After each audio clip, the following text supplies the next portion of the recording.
Hello नमस्कार दोस्तों, मैं वागीश आप सबका स्वागत करता हूं आपके अपने यूट्यूब चैनल बाबा बायो वाला में। दोस्तों, हम लोग क्लास 12th की बायोलॉजी चैप्टर 9 तक पढ़े थे और उसके बाद दोस्तों मेरा स्वास्थ्य गड़बड़ हो गया, मुझे बुखार आ गया।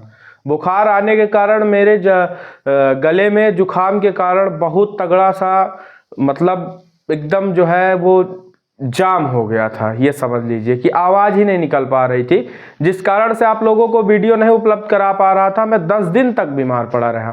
तो आज मैं सोचा कि अब मेरे स्वास्थ्य में काफ़ी आराम लग चुका है, तो अब मैं आप लोगों के लिए वीडियो जो है डालता रहूं, आप लोग पढ़ते रहें मन लगा के। तो साथियों, हम क्लास 12th की चैप्टर 9 तक पढ़े थे। अब 10th के बजाय हम 11 पढ़ेंगे, 10th बाद में पढ़ेंगे। चैप्टर 10 बाद में पढ़ेंगे, आज हम चैप्टर 11 पढ़ेंगे। तो दोस्तों, आप लोगों को वीडियो अच्छी लगा करे तो चैनल को सब्सक्राइब कर लें, लाइक करें, कमेंट करें और अपने दोस्तों के पास शेयर करना ना भूलें। तो साथियों, इसी के साथ अब लेट ना करते हुए आइए शुरू करते हैं। जानते हैं क्लास 12th के चैप्टर 11 यानी 11 अध्याय 11 में क्या है। अध्याय 11 में है जैव प्रौद्योगिकी सिद्धांत एवं प्रक्रम। ये चैप्टर का नाम है दोस्तों। तो दोस्तों, यहां तक तो आप लोग जान चुके हैं। अब हम भाग 1 में, ये चैप्टर बहुत बड़ा नहीं है, भाग 2 में ही खत्म हो जाएगा दोस्तों। तो यह चैप्टर 11 का भाग 1 जैव प्रौद्योगिकी सिद्धांत एवं प्रक्रम हम लोग पढ़ रहे हैं क्लास 12th की बायोलॉजी। तो आइए पहले जानते हैं जैव प्रौद्योगिकी क्या है। दोस्तों, आप लोगों को वीडियो अच्छी लगे तो चैनल को सब्सक्राइब करके अपने दोस्तों के पास शेयर कर दें। तो आइए जान लेते हैं पहली हेडिंग क्या है। जैव प्रौद्योगिकी को पहले जान लेते हैं। जैव प्रौद्योगिकी है क्या?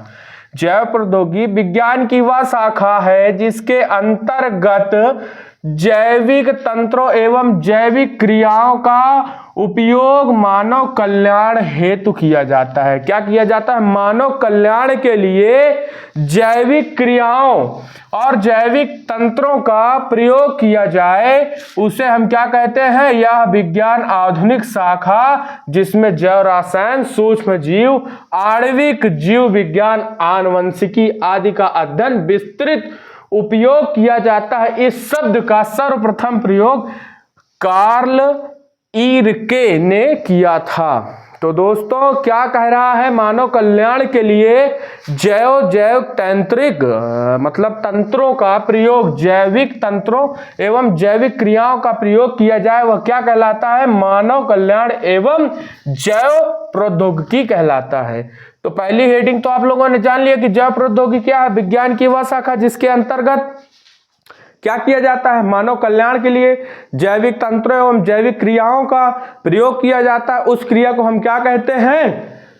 जैव प्रौद्योगिकी कहते हैं। अब अगला जानते हैं जैव प्रौद्योगिकी के सिद्धांत क्या है। जैव प्रौद्योगिकी के सिद्धांत, इसके द्वारा कोशिकाओं की अनुवांशिकी तो आप लोग जानते हैं दोस्तों। इसके द्वारा कोशिकाओं की अनुवांशिकी रूपरेखा को परिवर्तित किया जाता है। रूपरेखा यानी बनावट को परिवर्तित किया जाता है।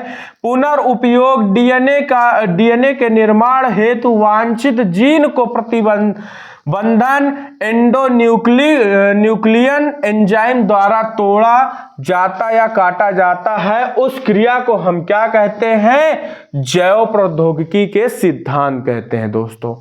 अब जानते हैं जैव प्रौद्योगिकी की सहायक तकनीक निम्न रूप में प्रयुक्त है। जैसे पहले नंबर रासायनिक अभियांत्रिकी। इसका क्या बोल रहा है दोस्तों?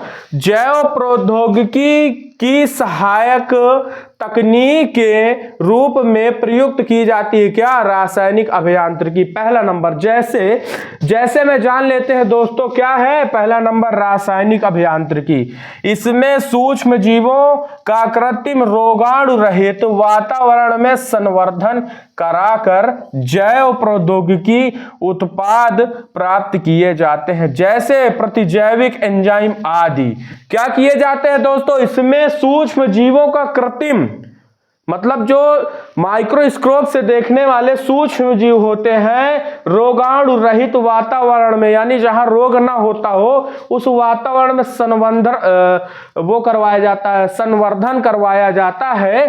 जैव प्रौद्योगिकी उत्पाद हेतु क्या करवाया जाता है?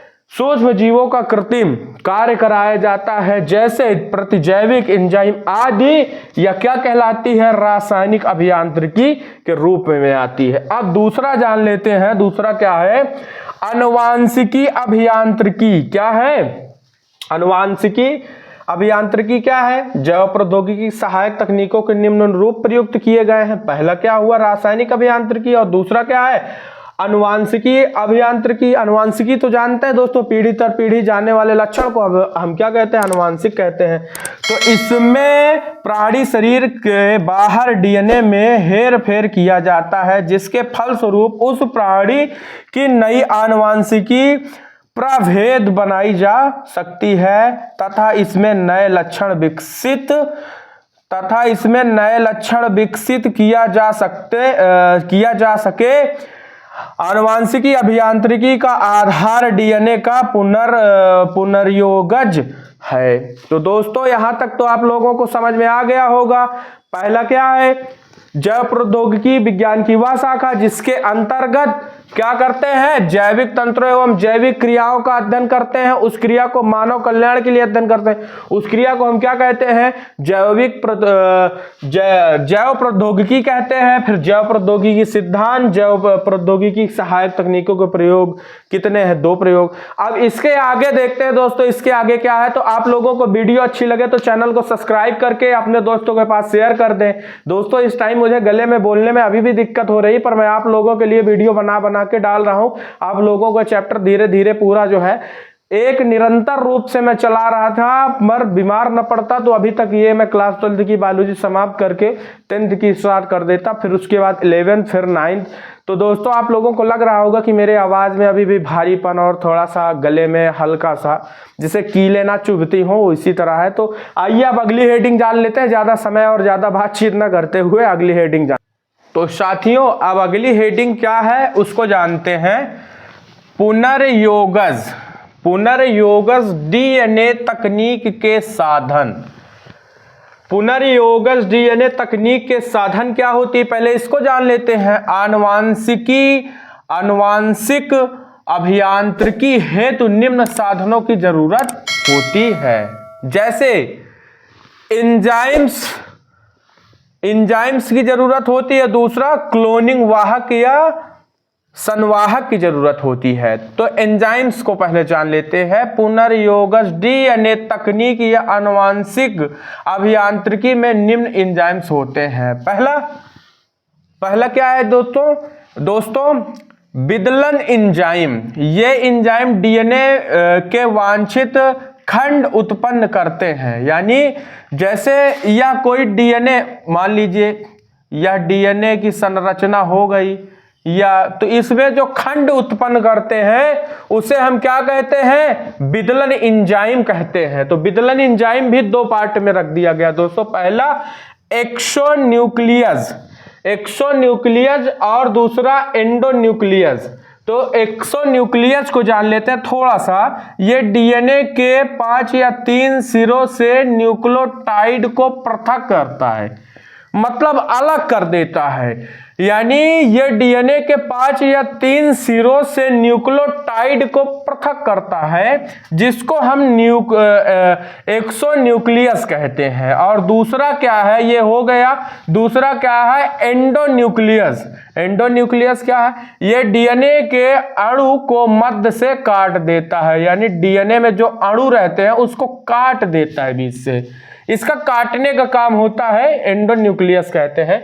फिर उसके बाद एंजाइम को 2 भागों में रखा गया, विदलन एंजाइम और डीएनए लाइगेज। दूसरा क्या है? DNA ligase. ये डीएनए लाइगेज 2 भागों में रखा गया है।